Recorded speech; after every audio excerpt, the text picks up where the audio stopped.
परभणी जिल्ह्यात अतिवृष्टीमुळे झालेल्या नुकसानग्रस्त भागाची पाहणी करण्यासाठी स्वराज्य पक्षप्रमुख छत्रपती संभाजीराजे, प्रहार पक्षप्रमुख बच्चू कडू, स्वाभिमानी शेतकरी संघटनेचे प्रमुख राजू शेट्टी एकत्रित शेतकऱ्यांच्या बांधावर तिसऱ्या आघाडीची मुहूर्तमेढ शेतकऱ्यांच्या बांधावरून होण्याची शक्यता।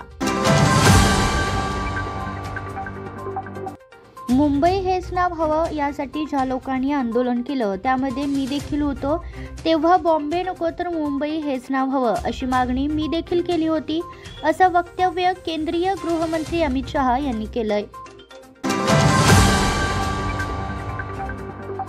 RSSला वाटतं की भारत ही एक कल्पना आहे, आम्हाला वाटतं की भारत म्हणजे अनेक प्रकारच्या कल्पना आहेत, असा हल्लाबोल खासदार राहुल गांधी यांनी राष्ट्रीय स्वयंसेवक संघाच्या विचारसरणीवर केलाय।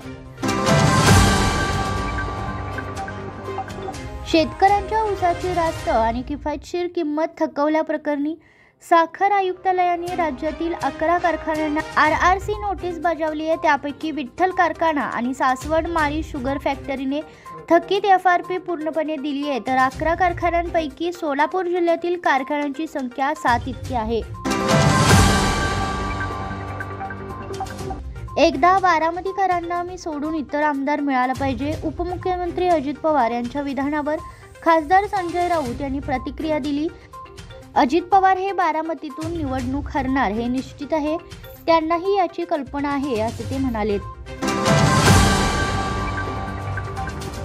अभ्यासक्रमाची शुल्क न ठरवताच महाराष्ट्रातील BAMS BHMSच्या प्रवेश प्रक्रियेचे वेळापत्रक जाहीर केल्याने विद्यार्थी पालकांचा गोंधळ उडालाय। केवळ 10 महाविद्यालयांनी शुल्क रचना संकेतस्थळावर जाहीर केल्याने विद्यार्थ्यांनी पसंतीक्रम कसा भरायचा असा प्रश्न निर्माण झालाय।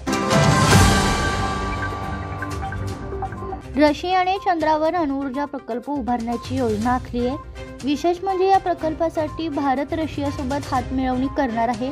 रशियाच्या या महत्त्वाकांक्षी प्रकल्पात भारताने उत्सुकता दाखवली आहे।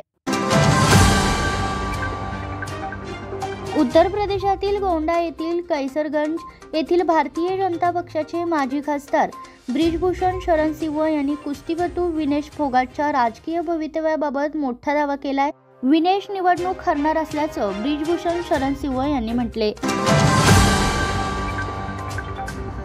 मंगलमूर्ती मोरया, गणपती बाप्पा मोरया, मोरया मोरयाचा गजर, गुलाल पेढे, खोबऱ्याची उधळण अशा वातावरणात अथांग जनसागराच्या भक्तिसागरात तासगावचा ऐतिहासिक 245वा रथोत्सव सोहळा मोठ्या उत्साहात संपन्न झालाय।